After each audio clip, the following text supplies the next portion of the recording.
La otra línea que nosotros también estamos trabajando es la parte de comercialización, y esto surge de la demanda de los productores, porque de todas las otras líneas que se venían trabajando desde la alimentación, desde mejorar las técnicas de manejo, desde incorporar algo de genética, los productores eso no lo veían traducido en un incremento de su rentabilidad, en un incremento de los márgenes de ganancia, y empezaron con la demanda de ¿qué hacemos? O sea, todo el trabajo que estamos haciendo no se traduce en una mejora de los precios. Empezamos a enfocarnos en el tema comercialización, y dentro de los problemas que nosotros, lo primero que saltó fue que las ventas se hacían al barrer sin diferenciar entre categorías y con una estimación de pesos.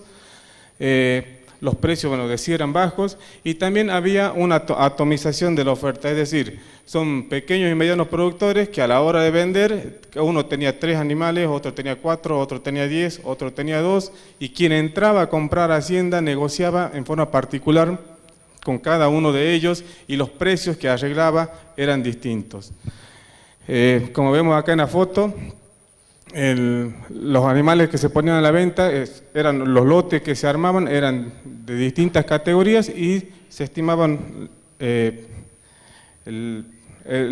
peso, no había muchas instalaciones a donde poder diferenciar por categoría y poder vender al peso.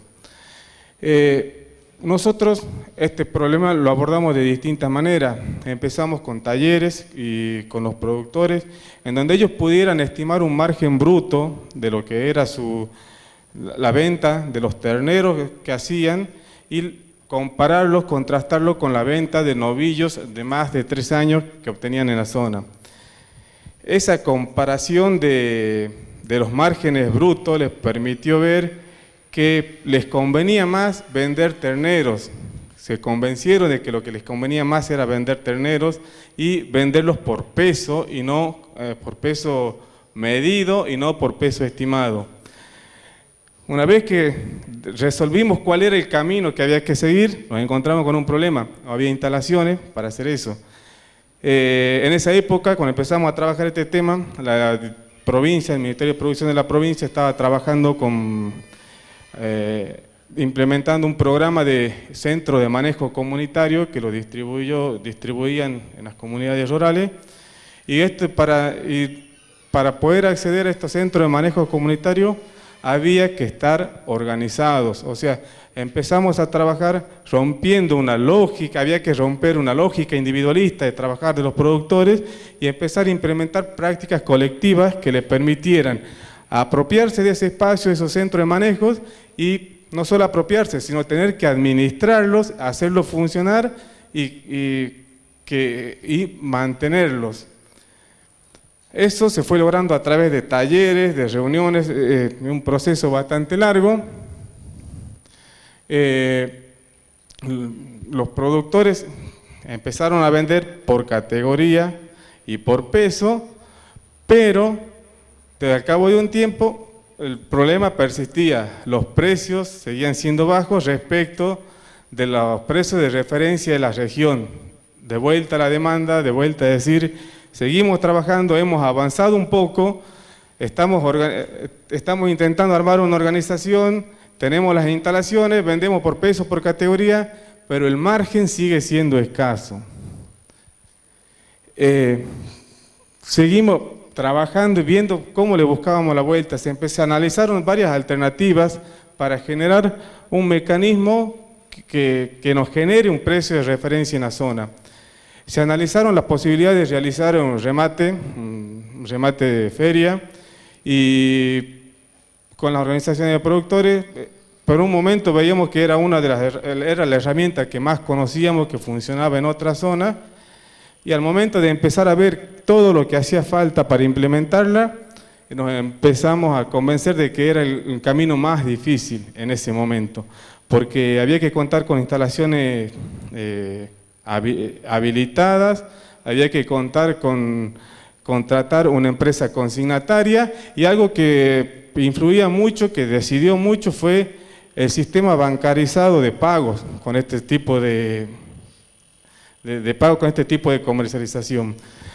Se optó por otra alternativa se decidió hacer una muestra ganadera en donde los productores convocaron a potenciales compradores, los que habitualmente entraban a la zona y otros que no conocían la zona. La idea de esto era poder difundir la zona como zona ganadera, poder difundir los productos que tenían, qué tipo de categoría, y poder realizar un intercambio distinto entre productor y comprador, en donde los productores pudieran armar sus lotes en forma organizada, es decir, bueno, en una jaula la completamos nosotros entre 2 o 3 productores y vamos a ofrecer esto, vamos a mostrar esto y vamos a ofrecer esto a los potenciales compradores que entran. En la primera muestra se logró el objetivo de incrementar el precio de venta. Se entusiasmaron bastante los productores. Se vendió bastante bien después de la primera muestra. Y también sirvió esto para que los compradores realizaran un análisis, porque fueron como una ronda de negocios, se charlaron, se mostraron los animales, y donde los compradores expusieron qué tipo de animal buscaban de la zona, qué tipo de animal pretendían, qué atributos castigaban y qué atributos bonificaban en el precio.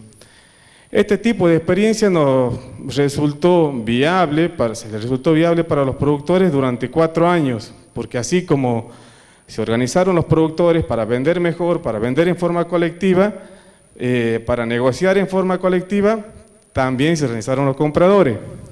Hubo un 4.º año donde ese incremento de precio que se daba en la zona a través de esta muestra ganadera dejó de funcionar. ¿Qué es lo que de esta muestra ganadera? ¿Qué es lo que nos quedó a nosotros como enseñanza y como herramientas válidas? Es que los productores quedaron con la lógica de armar lotes colectivos, la práctica colectiva de armar lotes para vender. Les quedó una base de datos de compradores de hacienda y le quedaron herramientas de negociación que pueden utilizarlas al momento de comercializar. Y algo para destacar de este tipo de muestras ganaderas, que no solo fueron muestras ganaderas, sino que se le incorporaron una feria de artesanías y productos típicos de la región para también dinamizar la economía doméstica, porque el productor no solo hace vacas, sino que tiene algo de frutales, que hace dulce, que hace una conserva, que hace trabajo en pan, en cuero, que hace algo de panificación y confituras, y también sirvió para poder vender eso y que participen todos los integrantes de la familia de lo que era esta muestra ganadera.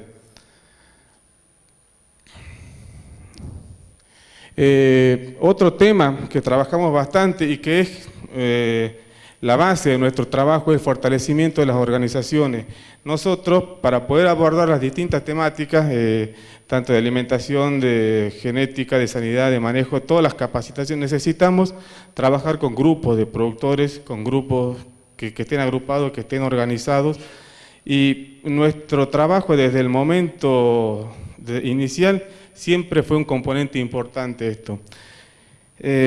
Por un lado, para abordar esos temas, y por otro lado, porque veíamos, como en el caso de la comercialización, el tener una organización y que esa organización sea fuerte y vaya creciendo, le iba a poder permitir a los productores sortear algunas dificultades de escala o de infraestructura a través del manejo de recursos en forma comunitaria. ¿Qué es lo que nos encontramos nosotros? Nos encontramos cuando recién iniciamos a trabajar en la zona, un bajo nivel de organización y formalización de estas organizaciones y una limitada capacidad de gestión. Esto lo fuimos mejorando a medida que fuimos trabajando con talleres, con capacitaciones, ayudándolos en las gestiones. Empezaron gestionando insumos vía subsidios. Y actualmente tenemos organizaciones que están trabajando en administración de recursos. Para eso necesitamos, la asistencia técnica se centra mucho en la que estamos realizando, en lo que es la gestión y administración de recursos. Esa es la clave, o sea, que esto funcione, que la administración de recursos funcione y sea transparente, es la clave para que esas organizaciones sigan existiendo. O sea, la transparencia de esa administración, y para eso necesitan estar capacitados.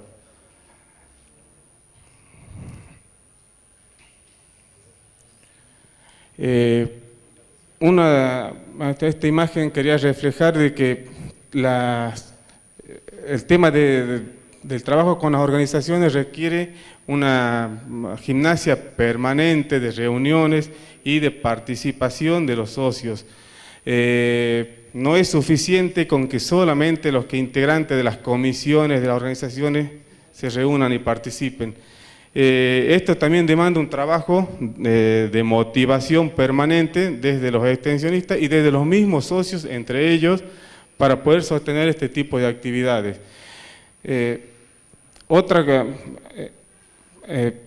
componente fuerte es que ellos realicen una planificación de sus actividades y una asignación de tiempos y distribución de responsabilidades entre cada uno de ellos.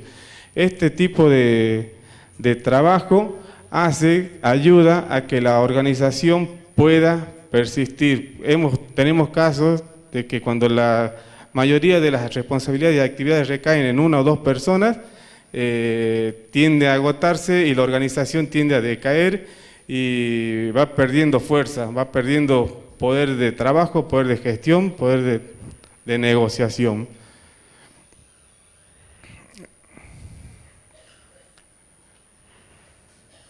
Como avances tenemos de que las organizaciones con las que trabajamos pasaron de ser distribuidoras de algún insumo que venía subsidiado entre sus asociados, pasaron a administrar fondos rotatorios de insumos, de tener silos de maíz para la venta al socio, para la venta al menudeo de maíz al precio de granel, porque las asociaciones tienen un rol social, o sea, no hay una recarga de precios entre lo que ellos lo compran a granel y lo transfieren al socio, administran botiquines comunitarios, también como fondo rotatorio, y han logrado capitalizarse, pudiendo brindar algo que era muy imprescindible para la zona, que era el servicio de labranza para poder trabajar con las reservas de pastura.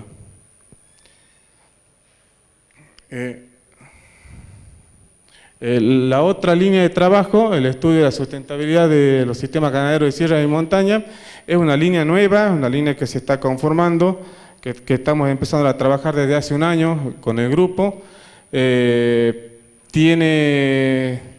Armamos la línea de base para empezar estamos armando la línea de base para empezar a determinar la sustentabilidad de estos sistemas y poder caracterizar las dinámicas de sus componentes, en el componente ambiental, en el componente climatológico, en lo que es suelo, recursos hídricos, el componente humano y el componente productivo.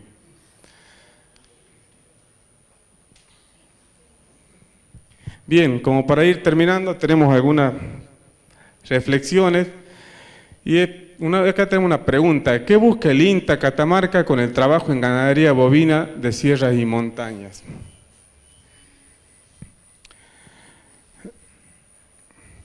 Lo que se busca es incrementar la eficiencia productiva, fortalecer las organizaciones de productores, aportar elementos que propicien el manejo sustentable de un sistema, contribuir al desarrollo integral del sector ganadero provincial. Y en resumen, para nosotros lo más importante es mejorar la calidad de vida del productor ganadero y su familia. Es el objetivo principal del INTA. Y como reflexión final del grupo de trabajo, la ganadería de sierra y montaña para nosotros presenta un alto potencial de desarrollo y nosotros vemos que es necesario un activo rol del Estado a través de políticas destinadas al sector que fortalezcan las diferentes etapas productivas, considerando que, como mencionaba al principio, en estas zonas tenemos 1.346 familias cuyo ingreso a través de esta actividad ganadera, con 10 animales o con 80 animales, es fundamental para poder permitir su vida en el campo. La vida de estas familias depende mucho del ingreso económico de esta actividad. Nada, muchas gracias.